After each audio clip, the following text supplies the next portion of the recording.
Hello, my name is Colette Royal. I am the lab director here at McKinley Caregiver Resource Center. Today we'll continue our genetic counseling series.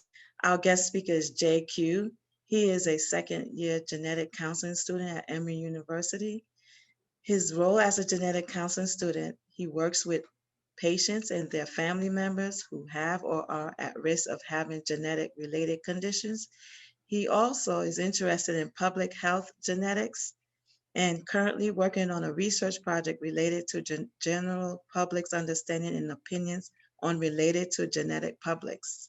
Understanding the opinions, limitation of direct-to-consumer genetic testing.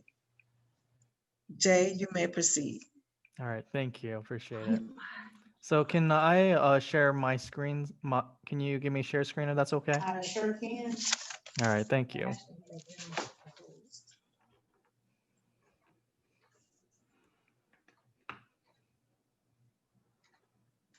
All right, Jay, I'm making you the host, All right, so you should be able to see it down there. okay, I see it now. All right, are you able to see my screen okay? Yes. All right, that's good to hear. So thank you for that warm welcome. So first, I'm just going to be presenting on direct consumer genetic testing to you all today. And if any of you have any questions while I'm speaking or anything like that, please feel free to interrupt me, okay? Okay. So, first, what is direct consumer genetic testing? Well, it's a type of genetic test that can be purchased from a company. And some of these companies you may have heard of, such as 23andMe and Ancestry DNA. These type of tests are very popular these days, and they can be done from your home without any sort of healthcare provider involved. And typically, how this testing is done is that these companies provide you a kit where you just spit into a tube, and then you can send it off to the lab where they do genetic testing, where they look for specific changes in your genes, genetic variants that can provide you more information about yourself. All right. So, exactly what type of information is that? So, really, you can kind of think of it as falling within three categories. So, the first category, ancestry information. So, it provides information about your ancestral background, such as whether or not you may be German, Japanese, etc. Um, there is another category called wellness, and this provides information about like things such as what type of athlete you are, um, whether or not you should be drinking coffee at like 8 a.m. or if you should be drinking coffee at 12 p.m., and even what type of wines you like. And then there's this last category called health. And this provides information about your chance of developing certain health conditions, such as breast cancer or even Alzheimer's disease. And today, I want to talk a bit more about this health category, as there can be some concerns with doing health-based direct consumer genetic testing. All right. So you may be receiving information you didn't want to know when you do this type of test. Additionally, the test that direct consumer genetic testing provides isn't very comprehensive. It cannot check for all the changes in a gene. So it's not able to test for all the specific genetic variants that we may want to know. And there are also privacy concerns associated with direct consumer genetic testing. And we're going to talk a lot more about each of these points later in the presentation. All right. So first, what kind of health conditions can direct consumer genetic testing test for, right? So, I mentioned a bit about Alzheimer's disease, and it can check for specific gene variants where it looks at a specific gene change that can tell you if you may be at risk for late onset Alzheimer's disease. And it's important to keep in mind that a condition like Alzheimer's disease, there may be no cure for it. So if you do direct consumer genetic testing, recognize that you may be testing for conditions that have no cure. There's also other conditions that can be tested for, such as genetic variants that can tell you whether or not you may be at increased risk for having a heart attack or sudden cardiac arrest, or even developing cancer, such as breast cancer, for example. And it's also important to keep in mind when you're doing this type of tests, this information may not just be important to you, but it may also mean that your other family members may be at risk for having that specific genetic change, specific variant that was found in you when they did this testing. And it may mean that there may be implications for your family members and even your children. So you should make sure that you know what you're signing up for when you're doing direct consumer genetic testing for these health-based conditions. All right. And also, are these direct consumer genetic tests different from a test that maybe your doctor orders or a different healthcare provider orders, such as a genetic counselor? Well, a genetic test that your doctor or other healthcare provider orders will be much more comprehensive and tailored to your needs. Mhm. So here you can see on the side here a schematic of what I'm talking about. So with direct consumer genetic testing, they only can check for specific spots in a gene. And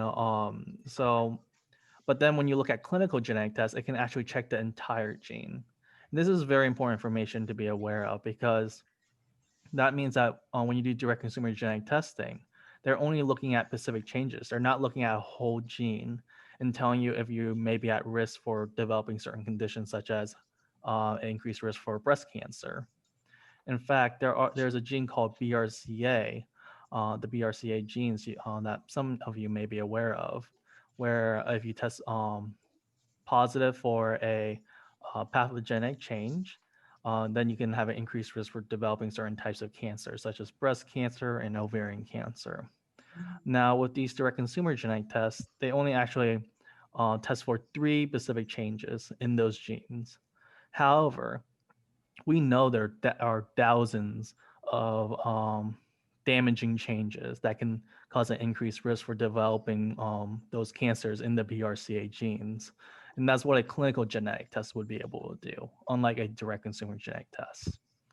Also, as I mentioned, it'll be tailored to your needs. Like you should be aware of whether or not if your family has a certain like if you know that your family has a history of cancers, then we can tailor genetic testing to your needs. Or if you see that your family has a history of sudden cardiac arrest or heart attacks, then we can tailor your genetic testing needs for that as well, unlike direct consumer genetic testing where they're not able to tailor that. All right. There are also privacy concerns to be aware of. So when you do direct consumer genetic testing, you should be aware that your DNA results that you share are never fully de-identified. Genetic information is very personal information to yourself, and even though they try to put it in accurate form and de-identify it, it's never truly de-identified and can potentially be traced back to you. Something that is important to keep in mind. Also, your direct consumer genetic test results may be sold or used for research for like pharmaceutical purposes, for example. Now, for most companies, you do have the option to stop your genetic information from being utilized for these research purposes. However, you do have to specifically make that change when you are looking through the consent forms and everything. And not all direct consumer genetic testing companies provide this option as well. So something important to keep in mind if you are thinking about purchasing a direct consumer genetic test. So now I want to talk about who are genetic counselors and when should you see one instead of doing direct consumer genetic testing. Well, a genetic counselor is a healthcare professional that educates and counsels patients and their families about their genetic risk of a health condition. And if you start looking at your own family history and start realizing, like, hey, I'm seeing a lot of cancers in my family, or I'm seeing a lot of individuals in my family that have had heart attacks at a pretty young age. Well, then at that point, you may want to start thinking about seeing a genetic counselor.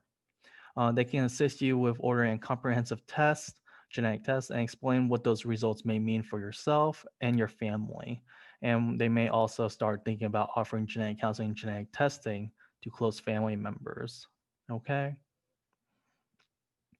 So, when if you are interested in seeing a genetic counselor, how are you able to find one?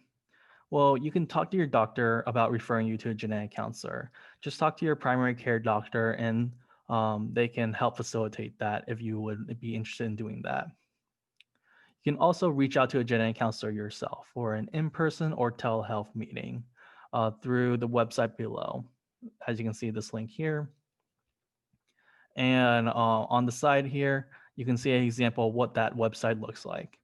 And you can find a in-person genetic counselor by inputting your information, such as the state you live in and the zip code. You can also click on the side here, meet via telehealth, and they can provide you options on seeing genetic counselors who would be able to provide that service for you. All right. So, does anybody have any questions for me?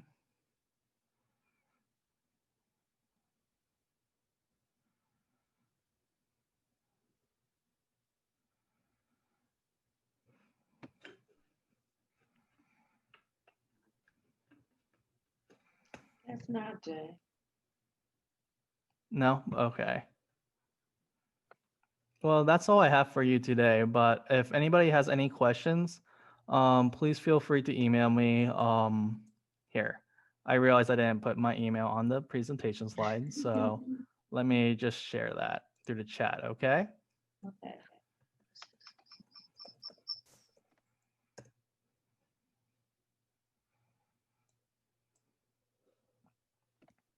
Okay, great. Hmm. We have your information, Jay. So if, for example, if I took my family's big with taking Ancestry DNA with, or what is it, Ancestry.com, since we're trying to trace our family history, my question is this. Now, I know my grandfather had Parkinson's, and I have breast cancer. My grandma passed of breast cancer.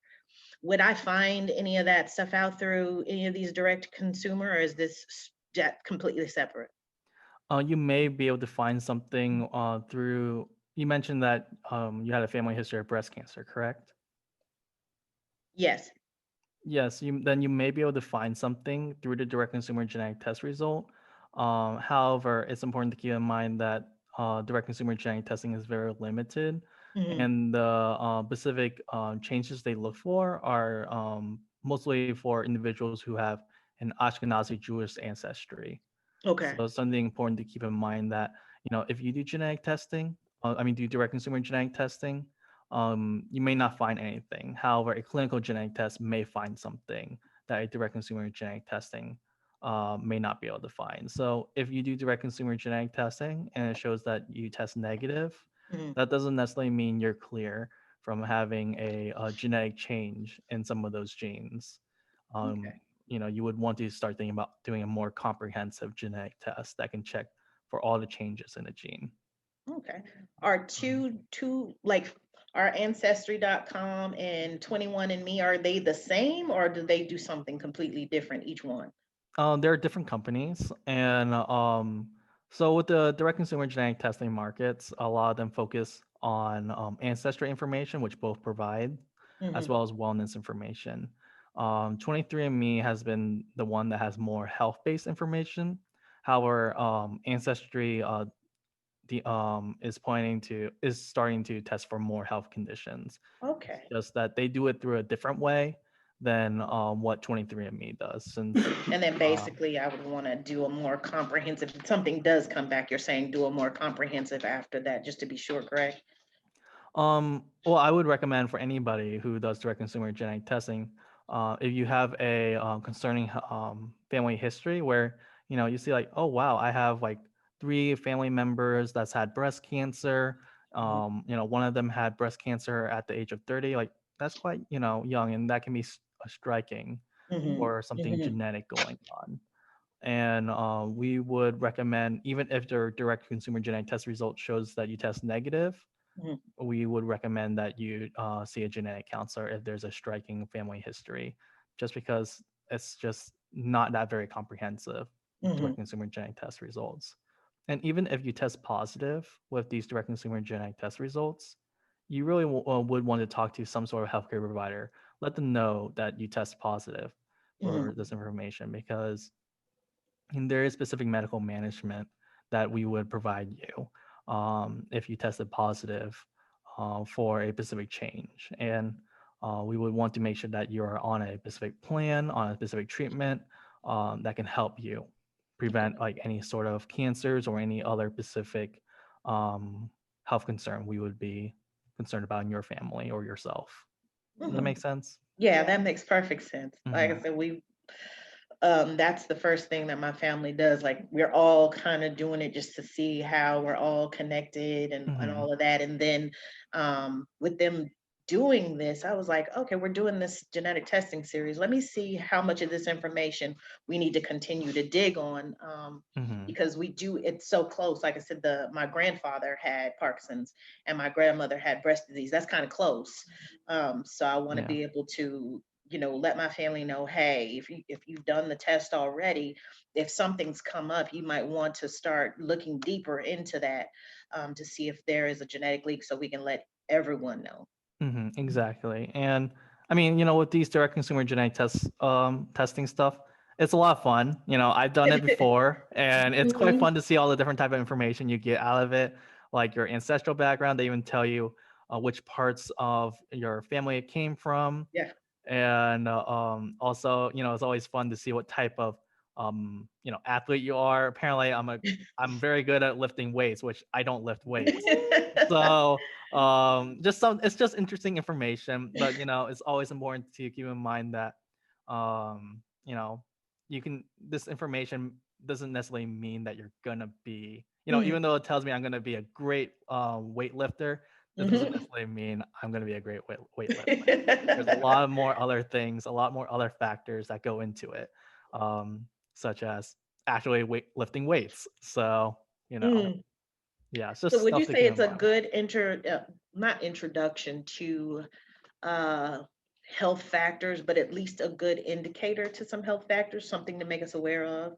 It can be a good indicator. The good thing about direct consumer genetic testing is it can make it much more accessible to your everyday person. With these clinical genetic tests, it can be sometimes hard to access, unfortunately. So that's the good thing about direct consumer genetic testing. However, you should take the information. You should be aware that it's not comprehensive, and we would still recommend seeing a healthcare provider, such as a doctor or clinical genetic counselor, do clinical genetic testing if there's a need for that. But if you're just doing it for fun, just to learn more about your ancestry, what kind of whether or not you should be drinking coffee after 12 p.m., it's a lot of fun. So That's the yeah. one I need to find out. Yes, it told me I shouldn't be drinking coffee after 11 a.m. I still drink coffee after, so Thank you so much for answering my questions. of course. Hey, I'm wondering if you could maybe address two things. One, sort of like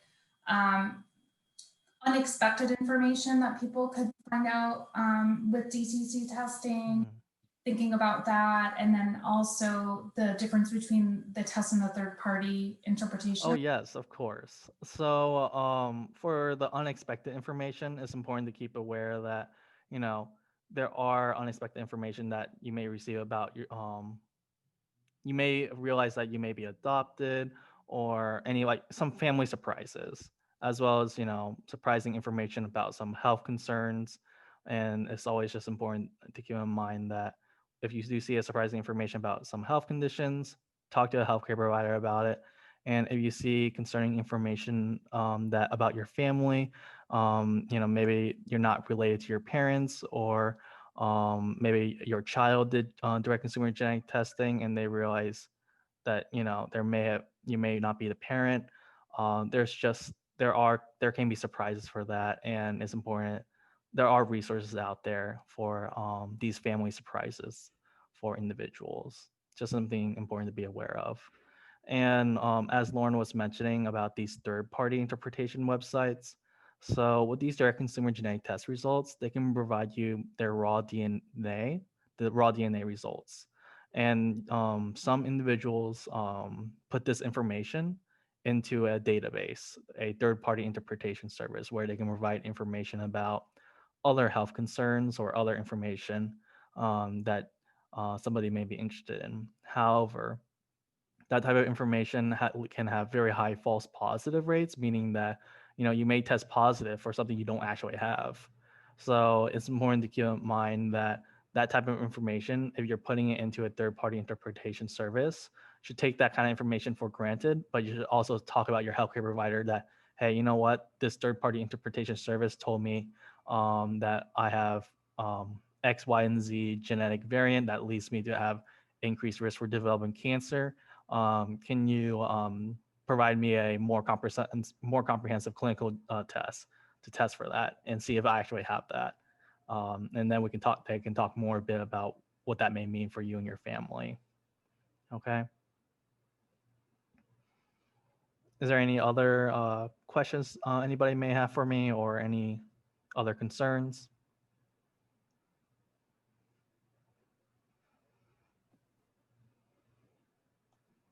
I don't see any other questions on here, Jay. Thank you so much for Of such course. an informative. I've got some stuff to take back to my family. Yes, and I'm I've glad. been waiting for this webinar. I'm glad to hear, and I'm glad to hear that it will be helpful as well. Yeah, So, yeah. thank you for having me here today. Thank you. Thank you Mhm. for doing this.